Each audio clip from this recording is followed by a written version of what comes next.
কাল রাত্রেই জানতে পারি এক অফিসিয়াল কাজের জন্য সকালে বেরোতে হবে। অফিসিয়ালের কাজের কথা মাথায় এলেই না মাথায় একটা অদ্ভুত চাপ তৈরি হয়।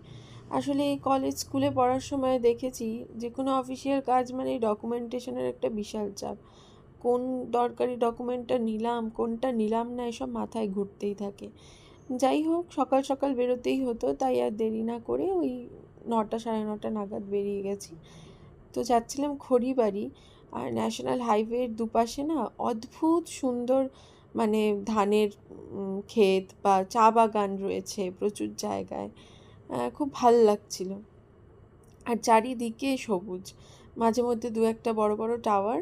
আর ন্যাশনাল হাইওয়েতে তো অনেক দূরে দূরে দোকানপত্র এ সমস্ত থাকে, নেই বললেই চলে।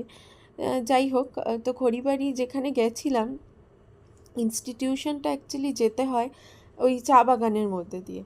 শীত তো পড়বে পড়বে করছে, দিনের বেলা তাপমাত্রা বেশ ভালোই থাকে। তবে একটা ওই হিমশীতল একটা হাওয়া পাওয়া যায়, আর ওই জায়গাগুলো তো ভীষণ ফাঁকা। যাই হোক, যেখানে কাজের জন্য গেছিলাম সেখানে বসেছিলাম। ভেতরের ইন্টেরিয়রটাও খুব সুন্দর। যাই হোক, সময় লাগছিল বলে একটু বাইরে বেরিয়ে এলাম গ্রামটা দেখার জন্যই। এত সুন্দর আদিবাসী গ্রাম যে খড়িবাড়ির মধ্যে আছে এটা আমার সত্যি অজানা ছিল। দেখে ভীষণ ভালো লেগেছে। বাড়িঘরগুলো না সময়ের অভাবে তেমনভাবে ক্যাপচার করা হয়নি, তবে খুবই সুন্দর ছিল, সাজানো গুছানো গ্রাম, একদম খুব পরিষ্কার। যাই হোক, এখন মাঝে মধ্যেই যেতে হবে, আপনাদের সাথে তুলে ধরব।